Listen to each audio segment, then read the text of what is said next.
Today's notes are all about graphing compound inequalities.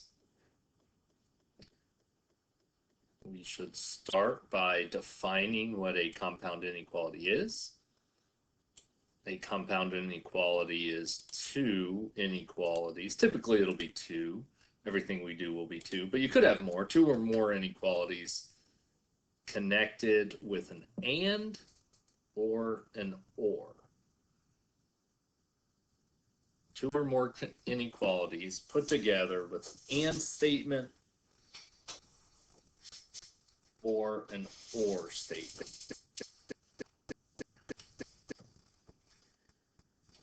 If we have an and statement versus if we have an or statement, we are going to handle them in different ways. So let's talk about and first. In order for an and statement to be true, we have to have both statements true. And, I think we all know, means the word both. So for an and statement to be true, both statements must be true. Both inequalities must be true to make the entire inequality true. For an and statement, we are looking for where both inequalities are true. So again, we are trying to find where both inequalities are true. That's where we want to shade in, is where both of them are true. Which means if we were to look at the two inequalities graphs individually, we would shade in the overlap of the two inequalities. Because I need both of them to be true, we look at the first one, we look at the second one, and then our final answer, we want to shade in the overlap, where both of them are true.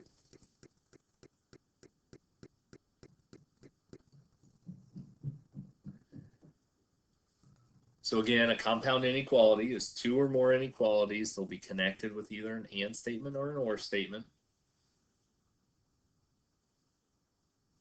The word and means both, so both statements must be true to make the entire statement true.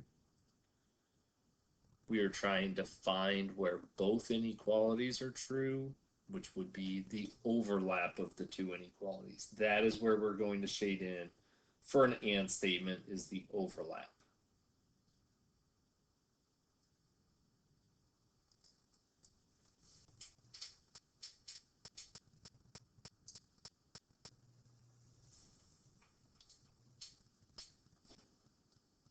For an or statement, or means either one. Either statement can be true to make the entire statement true if it says or. Way up here we use an or, two or more inequalities connected with an and or an or. It doesn't have to be both, it could be either one, right? So an or statement, either one could be true, making the entire statement true. Which means because we want either inequality to be true, the first one could be true, so we shade in that inequality. Or it's possible the second one is true, so we shade in that inequality. So when we graph an or statement, we are going to shade in each inequality. Shade the first one in, shade the second one in.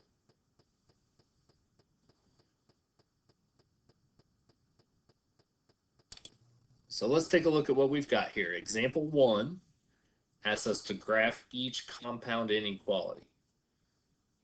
Graph each compound inequality, and the first one that is given says x is greater than 5 or x is less than or equal to 1.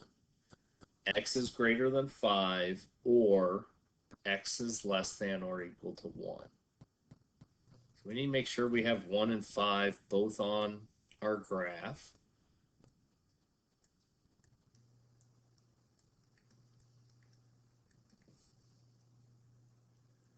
And for an or statement, it's said to shade in each inequality.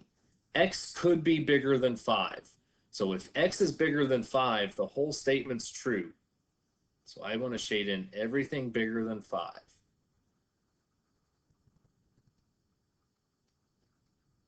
X could also be less than or equal to 1. So we need to shade in everything less than or equal to 1.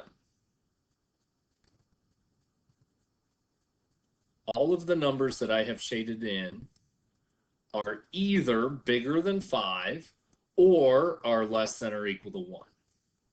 For an or statement, we shade in the first inequality, we shade in the second inequality. Either one could be true to make the entire statement true.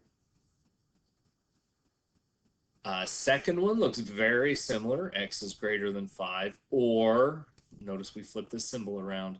Now it says X is greater than or equal to 1.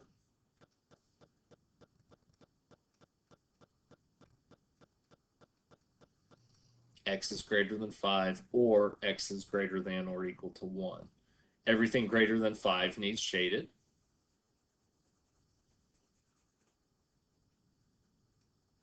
Or X could be greater than or equal to 1. Everything greater than or equal to 1 needs shaded. Including that 5, whoops, greater than or equal to 1.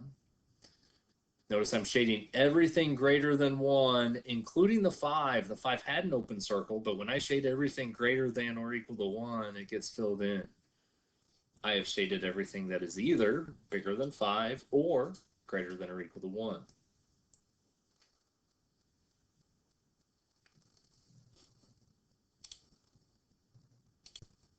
Another or statement, X is greater than 2, or X is less than or equal to 9.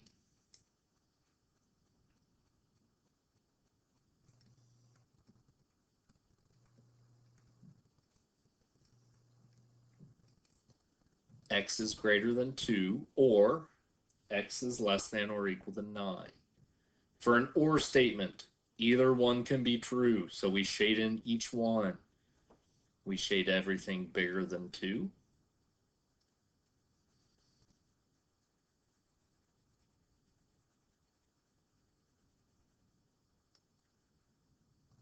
Or X is less than or equal to 9. We shade everything less than or equal to 9, including the 2. All these values over here are also less than or equal to 9. Notice I wind up with my entire number line shaded in this time. We could say all real solutions. Every number, if you think about it logically, every single number is either bigger than 2 or smaller than 9. Every single number. Let's do one more or statement. Looks like we need to go down to at least -3. I'm going to label every other one.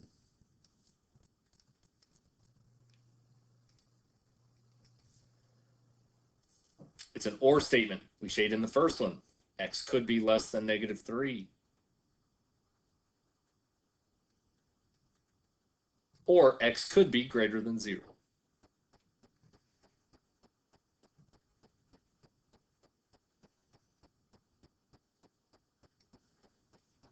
Again, for an or statement, we shade in the first one, we shade in the second one. We shade in each of them because either one could be true. It could be the first one, it could be the second one, it could be both of them.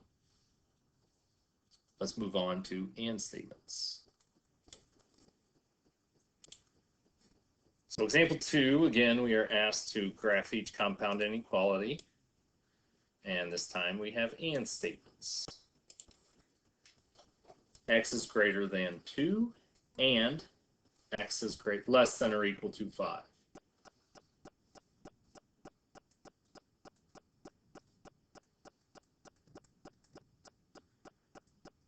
Remember, and means both. So I need both these things to be true. So I'm not going to draw on my number line yet. My number line is where I'm going to put my final answer. But up above the number line, we're going to do a little bit of work to help us get the answer. So we need X to be both greater than 2. So up above the number line, let's graph the ones that are greater than 2. Open circle, shaded to the right. And I also need X to be less than or equal to 5, which would be a closed circle on the 5 and shaded to the left. And I'm looking for where both of these things are true. Notice over here, just the bottom one's true. I just have the bottom one shaded in. And over here, I just have the top one shaded in.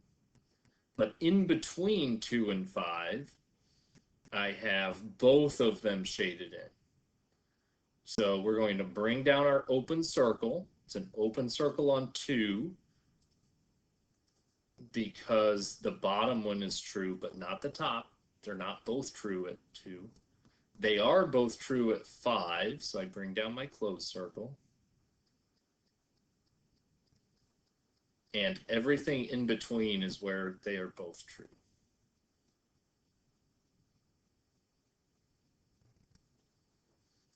So again, I'm using the top here as kind of checking my work.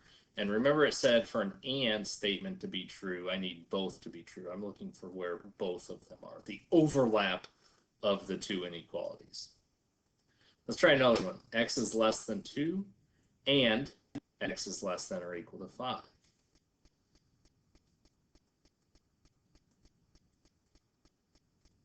X is less than 2 and x is less than or equal to 5. So again, up above, I'm going to graph x is less than 2.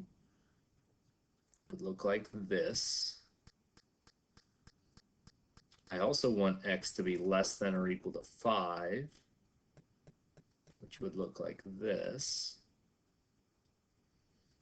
And I'm looking for where both of these things are true.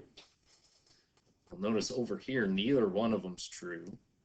In between this time, the bottom one's true, but not the top one.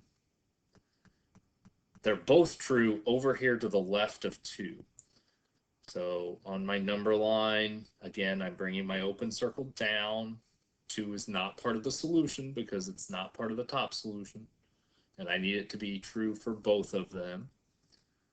So I have an open circle at 2, and the overlap was to the left of 2.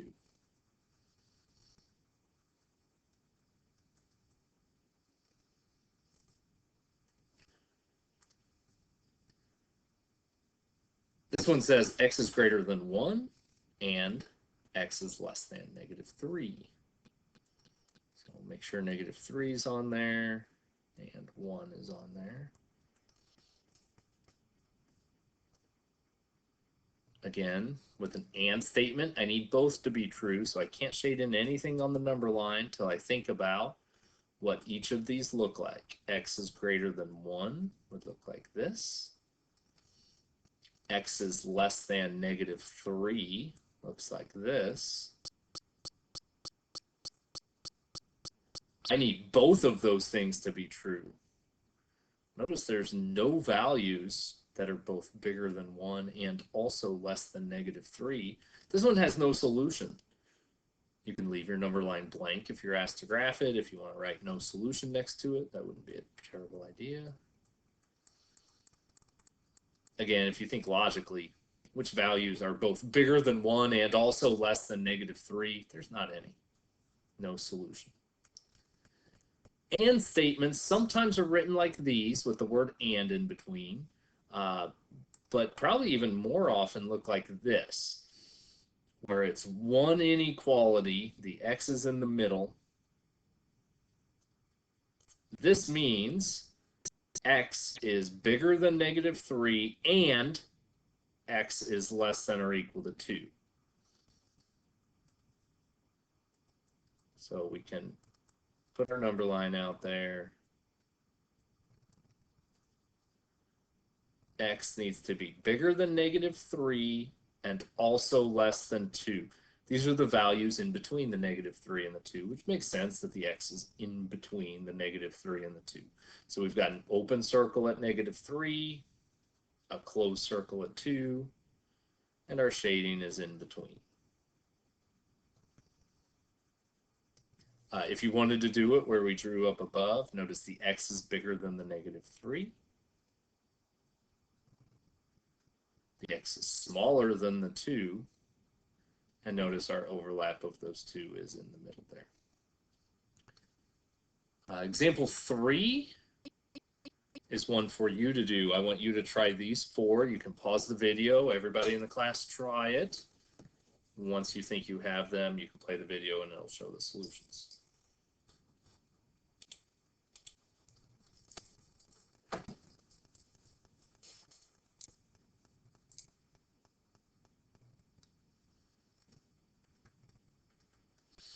This one's an or statement. Or statements mean either one could be true. So x could be less than 7. That should be part of my solution. Or x could be greater than or equal to 11. That should be part of my solution. Final answer should look like that guy.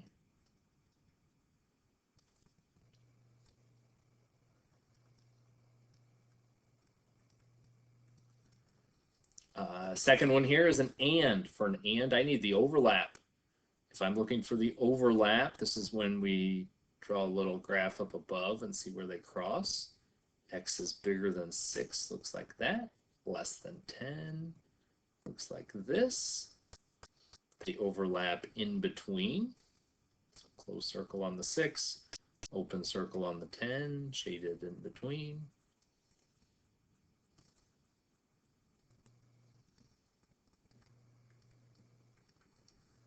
This one's an or. Remember, for an or, either one could be true, which means I shade in both. X could be less than 5. I want everything less than 5 to be part of my solution. X could also be less than 10, and everything less than 10 needs to be part of my solution, including the 5. Final answer should have an open circle on the 10 and everything to the left of 10 shaded. Oops.